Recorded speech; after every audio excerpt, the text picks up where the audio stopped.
Hello and welcome to Letters Home, a story of a World War II B-17 pilot from Lowell, Michigan, in his own words. And he just so happens to be my grandpa. I'm your host, Annie Whitlock, and I'm joined by my co-hosts, my dad, Mitch McMahon, my aunt, Lori Summerfield, and Dale Croft from the Lowell Historical Museum. In each episode of Letters Home, we're going to dive into letters written by my dad during his time in World War II that he sent to his parents, siblings, and friends back home in Lowell, Michigan. We'll be reading his own words and giving some context as to what was happening in the world and in Lowell at the time he wrote these. In this episode, Dad gives his thoughts on his new camp in Douglas, Arizona, and tells a story about his trip to Hollywood on his way there. We also learn about the snacks Bruce requested from home. All right, and we're back. We've had a little bit of a break. Thanks for hanging in there.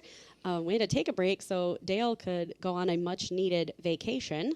And we realized that we literally cannot do any part of this podcast without him. So when he came back, we promoted him to co-host. Oh, wow. So he's at the top. All right. At the Co-host. episode. Yay. That's like getting my commission that Bruce got. There you go. It does not come with a raise. I'm sorry. It's not in the budget. So hopefully we're back to finish up Bruce's 1942. And while we were gone, we have an addition to add to our corrections and additions segment, a happy addition, that Bruce has another great-grandchild who was born on September 20th, 2024. His name is Cal James McMahon. Yay! Yay! Another one to the family. He was born to Brett McMahon and his wife, Kayla. And Cal's grandparents are Mike and Pam McMahon. Isn't that nice? Super. I Super. know. Congrats, so you happy guys. addition. I do have a correction. Yeah, what else do we got? A couple of episodes ago, I mentioned something about Dad changing out of his uniform into his civics, but I think the word I wanted was civvies from the word civilians. Oh, yeah. Thanks to regular listener Kevin Kennedy for that correction. Yay. Love it. Love it, love it. Any other corrections or additions? Well, I'd like to add September 20th is my birthday, too. So it couldn't have happened to a greater great-grandchild. Yay! Perfect. All right. Cal and Dale, born on September 20th. Love it. I love it. Well, remember, if any other regular listeners have a correction or an addition for us, please comment or message us on Facebook, Instagram, or YouTube, and we'll rectify it or mention it in a future episode. That's for sure. So it's been a while, but when we last left Bruce, he was celebrating Thanksgiving in Merced, California. And right after Thanksgiving, he took off for advanced flight training in Douglas, Arizona. So before we read Bruce's take on it, Dale, what can you tell us about Douglas Army Airfield? Well, Douglas Army Airfield is quite a large airport. It was constructed in June 1942 for the United States Army Air Forces. Okay. Known as Douglas Army Airfield, the base included 6 operational runways, all over 7,000 feet in length, 7 runways, 16 taxiways, a parking apron, 7 hangars. The base consisted of sewage treatment facilities, personal barracks, warehouses, a commissary, civilian quarters, service clubs for officers and enlisted men, a small base hospital, maintenance shops, recreational facilities, supply storage, specialty training, and 2 firing ranges and a skeet range. The ranges included a machine gun range with 10 targets, a pistol range with 24 targets, and a skeet range with 2 units. Enlisted men used Douglas Airfield to complete the qualification course with the firing of a pistol, rifle, and submachine gun. The Army activated the former Douglas Airfield on May 28, 1942 as a twin-engine advanced flying school for training bomber pilots. It was also used to train soldiers as post mechanics. Douglas Army Airfield was an advanced flying training school where aviation cadets received their pilot's wings and commissions as second lieutenants, which Bruce will be getting shortly, or appointments as flight officers in the Army Air Force. The base came under the command of the 83rd Flying Training Wing Advanced Twin Engine. The aircraft assigned to the base were the BT-14s, the AT-6s, the UC-78s, the AT-9s, the AT-17s, and the B-25s. During World War II, there were about 5,500 troops stationed at Douglas at any one time. Whoa. So think about that, 5,500. It was one of 4 Army airfields in the United States to have both African American soldiers and WACs, and was the second airfield to receive black WACs. Pilots in Air Transport Command began training at Douglas in June 1944. These pilots ferried replacement planes around the world. In August 1942, B-25 bomber planes arrived at the former Douglas airfield, replacing the AT-17s and AT-9s. Chemical warfare training also occurred at Douglas Airfield. The Air Training Command maintained the former Douglas Airfield on temporary inactive status starting on October 31, 1945. The site was declared surplus on April 8, 1948, and returned to the state of Arizona, which became the Bisbee Douglas International Airport. Oh, okay. So, and we'll have some graphic illustrations in our YouTube broadcast. It's a huge airfield. Okay. So it's relatively newish when Bruce gets there in December of 1942, just a few months old. So let's hear Bruce's description of it from a letter from December 3rd, 1942, in his own words. Thursday. Dear folks, couldn't wait to write of my arrival in this new base. I'm at the one and only hotel and will go out to the field tomorrow. From all the rumors, the field is okay, but you should see the town and surroundings. Truly, I believe it can be said that this is 500 miles from nowhere. That's unless you count barren mountains, huge cacti, and desert as someplace. Don't get me wrong, I'm not the least disturbed by these gruesome surroundings, but to be truthful with you, I never knew a place like this existed. Be sure of one thing, my weekend for the next 8 weeks will be spent in camp writing letters to you. I do plan to spend 1 weekend in Old Mexico, but I'm sure that will sate my appetite for adventure. Already I had a fellow on the street say Americano to me while we were talking. Aside from this hotel, a main street half the size of Lowell and a few mines, copper I believe, you see nothing but adobe huts and vultures. The mountains are on all sides and furnish a wonderful diversion to the otherwise nude landscape. The only citizens of this thriving metropolis that you can see are usually lying on one elbow, hat over their eyes, and chewing on tumbleweed. Their dog sits a few feet with equal distaste for exertion. One thing, I'm located only 60-odd miles from Lowell. But don't expect me home right away. It's Lowell, Arizona. This change of camp kind of throws a kink in my getting any Christmas gifts for the kids and you folks. Aside from not having a place to get anything, I'm broke until the Army refunds me for my traveling expenses, etc. Tell the kids they'll have to wait until after January 1st, and then maybe I'll send them a trinket from Mexico. Well, so long for now, and write. All my love and prayers. Your loving son, J. Bruce. P.S. Give my new address to the folks. P.S. I wouldn't trade these experiences for $1 million. The only way you can know a country like this is to not drive through it, but to live in it a few weeks. So our apologies to the people of Arizona. Bruce does not seem to be a fan. As we mentioned in our last episode, just a bunch of cacti, right? He's not impressed. A nude landscape.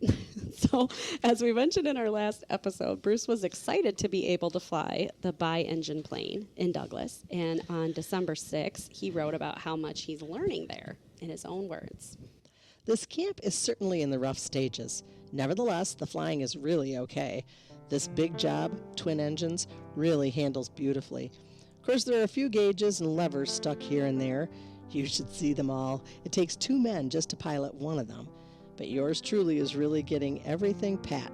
I ask a million questions, study manuals every spare minute, and carry the tech orders in the ship around with me. Believe me, if I'm going to be living in one of these babies from now on, I'm certainly going to know it inside and out. What a good student. Yeah.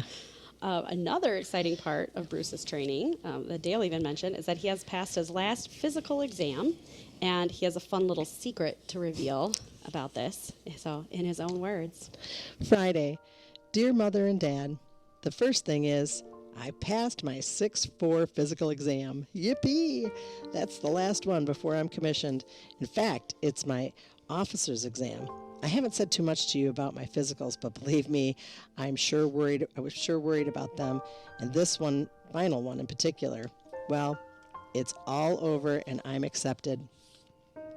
One thing helped me wonderfully, and I'll let you in on it. I met a doctor in Tulare. He practiced in Lindsay, and he gave me a vitamin tonic that they give to pregnant women who are sick to their stomachs for the first few months.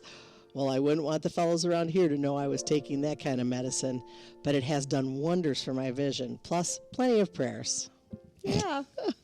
So, little callback to the early episodes of this podcast when he cheated on his eye exam and has managed thus far to escape detection and now he won't. He's good to go. But we learned now that he's been taking some vitamins to help his eyesight. I love it, how embarrassed he is for this. But I'm pretty sure he's just taking, I looked it up. I was like, what would help eyesight and morning sickness? Iron?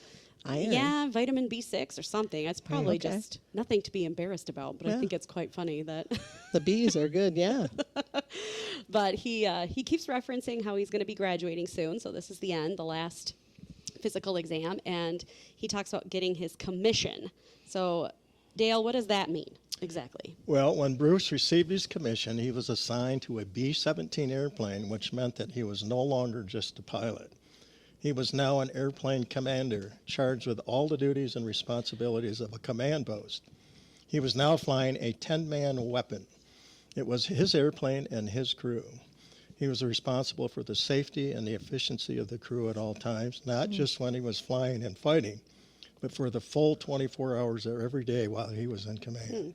Wow. His crew was made up of specialists, each man, whether it was the navigator, bombardier, engineer, radio operator, or one of the gunners, was an expert in his line. But how well he did his job and how efficiently he played his part as a member of his combat team will depend to a great extent on how well Bruce played his own part as airplane commander. Bruce had to get to know each member of his crew as an individual, know his personal idiosyncrasies, his capabilities, and his shortcomings, take a personal interest in his problems, his ambitions, his need for specific training. He has to see that his men were properly quartered, clothed, and fed. There will be many times when his airplane and crew will be away from the home base, when he may even have to carry his interests to the extent of financing them himself. Remembering always that he was the commanding officer of a miniature army, a specialized army, and that the morale is one of the biggest problems for the commander of any army, large or small. So, wow, talk about weight on your shoulder. Yeah. Woo. You realize that's the a- responsibility. Wow. Right. I didn't realize. You think about him being a pilot. You imagine him doing all these missions and reporting to somebody else. I didn't realize that meant like he has his own crew. Yeah. Yeah, you would just think that he was flying. That was his, but he has to worry about it when they're not flying as well. So, So he gets morale's a big assigned deal. an airplane Yeah. and a crew after this? Okay. That's his commission. Wow. It's really interesting. Well, we got to talk about our segment where we talk about what's going on in the world and in Lowell when Bruce wrote these letters. So it's December 1942. And in another letter from December 11th, Bruce talks about writing a letter to the ledger himself. So in his own words. In a few letters ago, you mentioned putting parts of my letter into the ledger. Since then, I've tried to find time to write something which you could use, but as yet I haven't found the time. In the next couple of days, I'll try to write something of interest and let you proofread them before you put them in the paper. It might be of interest to tell you as much as I'm allowed to, but about our ships we're flying now. There's a thrill about these multi-ended airplanes that certainly bears telling about. I'm not going to send my friend's card this year because of time and the possibility of getting any at this post. Dora Thomas has always sent me one, so I wrote her a short letter yesterday instead of a card. I've also dropped a few lines to some of my other friends, but I haven't had time to send cards to them all. Well, good night, and God keep you well for me until I return. Your loving son, Jay Bruce. Yeah. Anyone know who Dora Thomas is? Is she a friend that he know. continued to stay in touch with? Put that on the mystery list and see if Yeah, if anybody knows Dora Thomas, let us know. But him writing a letter to the ledger was actually a fairly common thing. So, like, several soldiers would have their letters published in the ledger around this time, like it's like a first-person account. So this is probably why Frank and Lotta maybe wanted to publish one of Bruce's letters. So, spoiler alert, he did manage to write something that got published in the ledger on Christmas Eve, 1942. So we'll read that letter in our next episode. It's kind of interesting to read the letter that Bruce wrote and then read it published and then read him writing about that letter. It's a little bit of a maze. But it was there. He did find time to write something. Cool. He also writes a letter to his family about another trip that he made to Hollywood. So another callback to a past episode when Bruce would make a weekend in Hollywood. He did that again on his way to Arizona with several references to the movie stars of 1942. So in his own words, I want to tell you of the experiences I had in Hollywood when I was on my way down here. I stayed in Hollywood for a night and one day. Didn't intend to, but here's the reason I stayed the next day. We registered at the plaza and went out to dinner to look the town over. Well, we, Bob McKee and Bob Corby, two swell fellows, went into a few places and just oogled at the people. And then we went down to the Warner bowling alleys. Well, there's where the story really begins. I bowled a 200 game and a couple of near 200s. Exceptional bowling for me. The fellow, a middle-aged, prosperous-looking man on the next alley, started talking to me about the Air Corps and etc. He was the vice president of Columbia Pictures, and so he asked me if the three of us would like to visit the studio the next day. We said, sure. I mean, who wouldn't? Well, he said they had a few movies being made and that they'd use us in publicity shots of the actors. The next day, he assigned a girl and a photographer to us, and they took us all over to the lot. We went on the set of Destroyer and met Edward G. Robinson and several others, including Glenn Ford, the hero. He's a swell fellow and took us all over to the set. We posed for publicity photos with him and then went to the Ann Miller set. She was making a show called Revelry with Beverly, and its theme is supposed to be about a girl who plays recordings early in the morning and is the soldier's sweetheart. We posed with her. Boy, is she beautiful, and met some more famous actors and actresses. Now keep your eyes open because these shots may get into the Eastern papers as advertisements on these movies. Well, the girl that took us around just wrote me a letter and said that they were sending me a print of all the pictures they took of us with the stars. As soon as I get those pictures, and show them off sufficiently to the men here, I'll send them home to you. Ain't it awful the way your son seems to be getting acquainted with the famous people? This is amazing. Show them off sufficiently to the men here first. Yeah, then yeah. I'll send them to you. Yeah. So we've had this photo of Grandpa Bruce and Ann Miller for years. We've even, I think, put it in the YouTube already. I've had it for I've had a Yeah. picture of it for the long time. Yeah. But we never really knew how he got this photo. But now we know. Like, so you all didn't know this story either? The only thing I know is that he said her foot and her fingers never stopped tapping. She was always like tap, tap, tap, tap, tap it. Yeah, that's what he told me, that she was always moving, her foot was always tapping. Because she was a dancer too, so that's all I remember. That's all I knew about it. He never said he was like discovered by the vice president of Columbia Pictures to be in promo photos. No, and That's Edward crazy. G. Robinson, I know. I don't know. But so, yeah, who are these people? I don't really know Glenn Ford, Edward G. Robinson, or Ann Miller. I'm sorry. Okay, I'm yeah, sorry. you're too young. Were You're they too very young. famous? Very like famous. Bruce mentioned? Oh, yeah. Like, Big time Very, movie stars. big Glenn time. Ford, Edward G. Robinson. Certainly, I don't know about Ann Miller, how big she was big, obviously. But, Yeah. But I don't remember her like I do the two men. Yeah. that Me were too. mentioned. I knew they that. Glenn were- Ford was in yeah. a lot of westerns. Edward G. Robinson, he was in the Ten Commandments, and he played a lot of gangsters. And, Yeah. Oh, I was going to say gangster movies. Yeah, he was. all He had a right. great voice. He was, Yeah. He had a great voice. He had a great voice. Impersonators at the time always did it. yeah. Always Oh, had yeah. an Edward G. Robinson. Oh, that's okay. All right. He mentions two movies here, which, again, I don't think I can find a streaming. I've been looking. I think I can maybe find Reveille with Beverly. It's supposed to rhyme, right? Reveille with Beverly. Reveille with Beverly. Dale, what can you tell us about these movies? Destroyer. Well, and this, Reveille with Beverly. this tongue twister, Reveille with Beverly, I said it without mumbling it. Reveille with Beverly. Say that 10 times fast. I can't. We've tried. Yeah. It starred, of course, Ann Miller and as Beverly Ross, who wants to be a radio personality but has to run the Okay. switchboard at a local station. The blistery station owner, Mr. Kennedy, wants no part of the programming. The jive that she loves, he prefers classics. She sends the pompous early morning personality Vernon Lewis away for a vacation so she can transform his dull classic music program into a jive session. Ooh. She invites suggestions and requests and is swamped by mail from soldiers. She now devotes her show to the military, and the program becomes a success as Reveille with Beverly.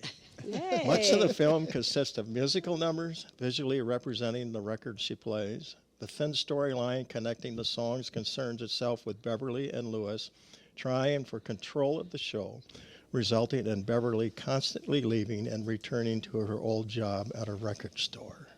Oh. Wow. Do they fall in love at the end? Probably. Seems like that's how all these end. Yeah. Take a letter, darling. all Yeah. these. Yeah. Yeah. What about Destroyer? The Is it an action Destroyer, film? The Destroyer started Edward G. Robertson and Glenn Ford is a flag-waving story of a new American destroyer, the John Paul Jones, from the day her keel is laid to what was very nearly her last voyage. Among the crew is a shipyard welder that helped build her, who reenlists with his old rank of chief boatswain mate.